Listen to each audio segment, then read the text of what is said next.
বড্ড খারাপ সময় পার করছে টানা ১৬ বছর রাজত্ব করা আওয়ামী লীগ। বৈষম্য বিরোধী আন্দোলন টান দিয়েছে প্রধানমন্ত্রী পদে, যার কারণে পদত্যাগ করতে হয়েছে আওয়ামী লীগ সভাপতি শেখ হাসিনাকে। আর তার দেশত্যাগের পর আওয়ামী লীগের নেতাকর্মীদের বাড়িতে চলে আক্রমণ, ভাঙচুর, পুড়িয়ে ফেলা হয় ধানমন্ডি ৩২-এর বঙ্গবন্ধু জাদুঘর। এছাড়া সারা দেশে ভাঙা হয় বঙ্গবন্ধুর ভাস্কর্য। এমন ঘটনায় পুরো নীরব আওয়ামী লীগ। প্রশ্ন উঠছে, তাহলে কি হারিয়ে যাচ্ছে মাঠের আওয়ামী লীগ?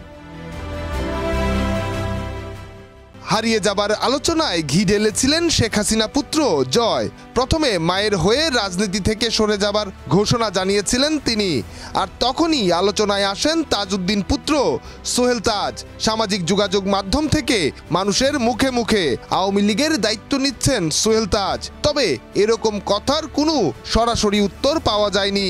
সোহেল তাজ রাজনীতিতে সংস্কার চেয়েছিলেন, আর সেটি বৈষম্য বিরোধী আন্দোলন এনে দিয়েছে বলেও জানিয়েছেন তিনি। সোহেল তাজ আওয়ামী লীগ করবেন, তবে দায়িত্বের প্রশ্নে কোনো স্পষ্ট উত্তর আসেনি তার মুখ থেকে। তবে দিনের ব্যবধানে সংবাদের শিরোনাম হলো, দেশে ফিরবেন শেখ হাসিনা। যদি এই সরকার নির্বাচনের আয়োজন করে তবে অবশ্যই দেশে আসবেন শেখ হাসিনা বলে জানিয়েছেন সজীব ওয়াজেদ জয়।